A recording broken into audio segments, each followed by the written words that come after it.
নিহত নির্যাতিতার বাড়িতে আজকে গিয়েছিলেন নওশাদ সিদ্দিকীও। পরিবারে যিনি পিতা মেন আরো যারা আছেন সদস্যরা তাদের সাথে আমি এসে বললাম যে আমার করণীয় কি বলুন, আমাকে কি আমি আপনাদের জন্য কিভাবে আসতে পারি। একটাই কথা যে মেয়েটির যেন বিচার হয়, আমরা যেন বিচার পাই, এটাই আমাদের প্রত্যেকেরই দাবি। যে নরখাদকগুলো এই নৃশংস হত্যাকাণ্ড ধর্ষণের সাথে যুক্ত একটাও না ছাড় পায়। ভরসাহীন ভয় আউট যে স্লোগান দিয়েছে আমরাও দেখতে চাই বাস্তবায়ন হোক। মাননীয় মুখ্যমন্ত্রী শুভেন্দু অধিকারী মহাশয় যে আশ্বস্ত করেছেন সেটা শুধুমাত্র কথাই নয়, বাস্তবে যাতে হয় তার অপেক্ষায় আমরা আছি। আমরা অপেক্ষা করব ফাস্ট ট্র্যাক কোর্টের মাধ্যমে এটা নিষ্পত্তি হোক, দ্রুততার সাথে এটা নিষ্পত্তি হোক। এবং আমরা যতটুকু জানি 12 বছরের নিচে পস্কো এই ধরনের মামলা হলে তার ডেথ প্ল্যান্টিরও ব্যবস্থা করা যায়, সেটা এক্ষেত্রে প্রয়োগ হবে। এবং এর একটা শুনলাম যে একটা র্যাকেট চলছে এখানে, এই র্যাকেটে আর কারা কারা আছে তাদেরকে খুঁজে বার করতে হবে, তাদেরকে সর্বোচ্চ শাস্তির ব্যবস্থা করতে হবে। বারুইপুর কাণ্ডে পুলিশের ভূমিকা নিয়ে গতকাল ঘণ্টাখানেক সঙ্গে সমান অনুষ্ঠানে এসে কি বললেন প্রাক্তন পুলিশ কর্তা সলিল ভট্টাচার্য, দেখুন। সলিলদার কাছে আমার প্রথম প্রশ্ন থাকবে এই ফাঁড়ির পুলিশের নিষ্ক্রিয়তা নিয়ে।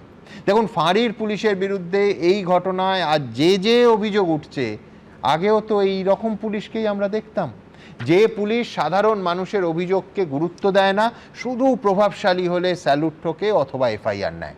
সলিলদা মানবেন? দেখো, পুলিশের ফাঁড়ি কেন বলছো?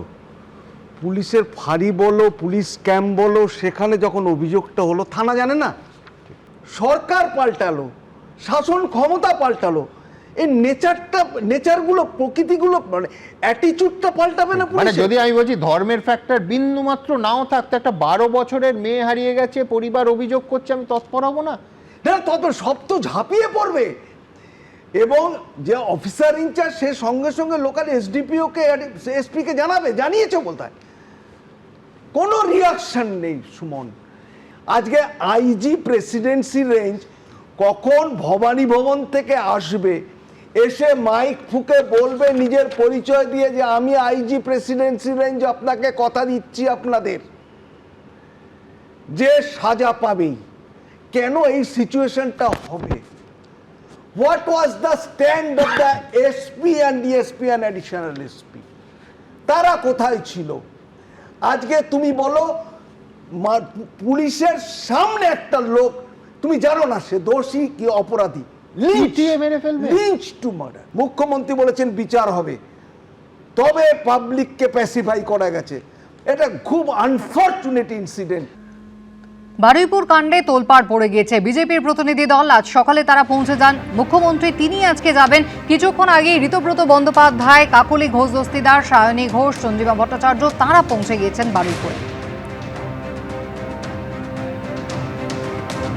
এই জঘন্যতম ঘটনার চরম শাস্তি, দৃষ্টান্তমূলক শাস্তি, যাতে ভয় পায় মানুষ, এবং আমার বিশ্বাস সরকার সেটা করবে। ব্যবস্থা নিচ্ছে শুভেন্দু অধিকারী মুখ্যমন্ত্রী। আমি তো বললাম, পরিবার চাইছে, মানুষ চাইছে, আমরা চাইছি, এবং আমার বিশ্বাস সেটা হবে। নির্যাতিতার বাবা অভিযোগ করেছেন, যখন অভিযোগ দায়ের করা হয়েছিল তারপর সময় মতো যদি পুলিশ ব্যবস্থা নিত তাহলেই মর্মান্তিক পরিণতি হতো না। ওনার মেয়েটা বাড়িতে ছিল, নিজের বাড়িতে যাচ্ছিল, তখন 4:30 বাজে। 4:30 যাওয়ার পথে ওই ছেলেগুলো ওরা কোনো রকমে অ্যাটাক করে। রাত 4টের সময় কিন্তু আমরা ক্যাম্পে থেকে পুলিশ নিয়ে যাই।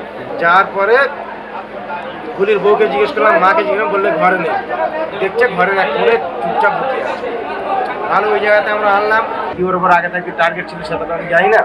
তো যাই হোক, আমরা তারপর থেকে কিন্তু সন্ধ্যে 6টার পরে খুঁজে পাচ্ছি না। তখন খোঁজ করতে করতে দেখতে পাচ্ছি 7টা বেজে যাচ্ছে, 8টা বেজে যাচ্ছে, আর খুঁজে পাচ্ছি না। যেদিকে একটা চওড়া মতন জায়গা, পুকুরে গিয়ে দেখি চটের বস্তা ডুবে আছে। বারুইপুরের নৃশংস এই ঘটনায় ইতিমধ্যেই মূল অভিযুক্ত আনন্দ সর্দার সহ মোট 3 জনকে পুলিশ গ্রেফতার করেছে, যার মধ্যে আনন্দ সর্দারকে বারুইপুর বাজার থেকে গ্রেফতার করা হয়। প্রথম পুলিশের জালে ধরা পড়ে প্রভাস মণ্ডল। সেই প্রথম জানায় যে দেহ বস্তাবন্দি করে জলে ফেলে দেওয়া হয়েছিল। প্রভাস মণ্ডলের কল রেকর্ড দেখে এবং তাকে জিজ্ঞাসাবাদ করে অপর অভিযুক্ত দিবাকর সর্দারের হদিশ পুলিশ পায়। প্রভাস মণ্ডল কি জানিয়েছিল দেখুন।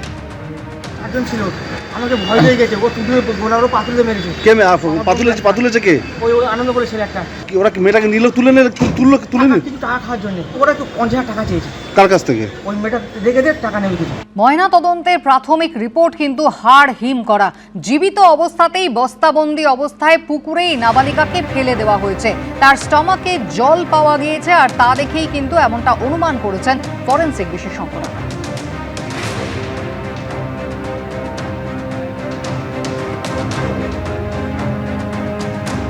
শর্টিং হলেই যে সঙ্গে সঙ্গে মরে যাবে নর্মালি হওয়ার কথা, তারা শর্টিং করে জাস্ট দ্য কজ ডেথ, তারা কিন্তু মেরে ফেলা পর্যন্ত নিশ্চিন্ত হয়ে করে। এখানে সেরকম জিনিসটা হয়নি, কারণ তাকে প্রিভেন্ট করার জন্য হঠাৎই একটা মোমেন্টাম এটা করে ফেলেছে। সেখানে হয়তো সে আনকনসিয়াস হয়ে গেছিলো, মারা নাও যেতে পারে, তখন তাকে হয়তো জলে ফেলে দিয়েছিল। তখন সেটা যেটা হবে সেটা ড্রাউনিংই হবে, কারণ আনকনসিয়াস স্টেজে বাট সি ওয়াজ অ্যালাইভ, তখন যদি হয় জলে সেটাকে ড্রাউনিংই হবে। যদি এরকম হয় যে দেখা যাচ্ছে যে তার হাতের চারপাশে একটা আঘাত আছে, যেখানে থেকে বোঝা যাচ্ছে যে তার হাত দুটিকে চেপে ধরে রাখা হয়েছিল, তাহলে পরে এবং একই সঙ্গে যদি দেখা যায় যে একই সময়ে ঘটে যাওয়া অন্যান্য শরীরের আঘাত, যেটা কিনা তার হাতের থেকে অনেকটা দূরে হয়েছে, ধরা যাক পা বা অন্য কোনো জায়গায়, দুটি আঘাতের সময় যদি এক থাকে, তাহলে ধরে নেওয়া যেতে পারে যে কেউ হয়তো তার হাত দুটিকে চেপে ধরে রেখেছিল এবং অন্যেরা তার উপরে যে নির্যাতন চালিয়েছে সেই সময়ে তারা অন্য জায়গায় অন্য আঘাত সৃষ্টি করেছে। সেক্ষেত্রে একাধিক সম্ভাবনাটা থাকে। এবিপি আনন্দ, এগিয়ে থাকে, এগিয়ে রাখে।